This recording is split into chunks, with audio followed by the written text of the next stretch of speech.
શિવશક્તિ માર્કેટમાં આગની ઘટનાએ કાપડ બજારમાં ઘેરા પ્રત્યાઘાત સર્જાયા છે। વેપારીઓના દુઃખમાં સહભાગી થઈને તેમને મદદરૂપ થવા સાથોસાથ હોળીના કાર્યક્રમ નહીં કરવા અને કાર્યક્રમના ખર્ચના નાણાં પીડિત વેપારીઓ માટે એકત્રિત કરાઈ રહેલા ફંડમાં આપવા વ્યાપક તબક્કે અપીલ થઈ હતી।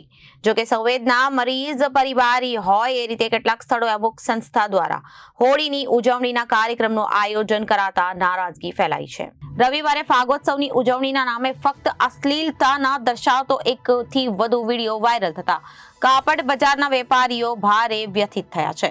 સોશિયલ મીડિયામાં પણ આવી હરકતો સામે ભારે રોષ ઠાલવતી કમેન્ટ્સ જોવા મળી છે। વિડીયો પૈકી સૌથી વધુ ચર્ચાના કેન્દ્રમાં રહેલા એકમાં ફાગ ગીત પર ડાન્સ કરતી મહિલા વિવિધ ઇશારા કરતી દેખાય છે। એક વ્યક્તિ સાથે ડાન્સ કરતા કરતા મહિલા તેના ખોળામાં પણ બેસી જાય છે। ફરી અશ્લીલ ઇશારા કરતા બીજા વ્યક્તિને હાથમાંથી પૈસા લઈ નૃત્ય કરવા માંડે છે।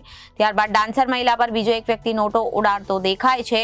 આ વિડીયો ટેક્સટાઇલ વર્તુળોનો સાથે શહેરભરમાં ચર્ચાનો વિષય બન્યો છે। આ જ રીતે રવિવારે સુરતમાં એક સંસ્થાનો ફાગોત્સવ વિડીયો પણ ભારે વાયરલ થયો હતો, જેમાં એક વ્યક્તિ મહિલા સાથે ડાન્સ કરતા દેખાઈ રહ્યા છે, જ્યારે પાછળના ભાગે બીજી કેટલીક મહિલાઓ શૃંગાર કરતા દેખાઈ હતી।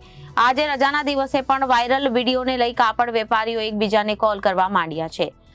આ વિડીયો જોયા બાદ મોટા ભાગના વેપારીઓ શરમ સાથે વ્યથિત થયા છે। સુરતના કાપડ બજારમાં આટલી મોટી દુર્ઘટના બની છે, ત્યારે આ રીતે ફાગોત્સવની ઉજવણી થાય એ માનવતા નથી એવી ચર્ચા સાથે વિવિધ સોશિયલ મીડિયા પ્લેટફોર્મ પર આયોજકો સામે ફિટકારનો વરસાદ થઈ રહ્યો છે। વેપારી વર્તુળોનો દાવો અનુસાર સુરતમાં નાચગાન સાથે હોળીની ઉજવણી કાર્યક્રમ કરવા માટે રાજસ્થાનથી 6 થી 7 જેટલી પાર્ટીઓ આવી હોવાનું જાણવા મળ્યું છે। આ વાયરલ વિડીયો બાબતે પોલીસે જણાવ્યું હતું કે વાયરલ વિડીયોને લઈ તપાસ શરૂ કરવામાં આવી રહી છે। Bureau report, Janadesh news.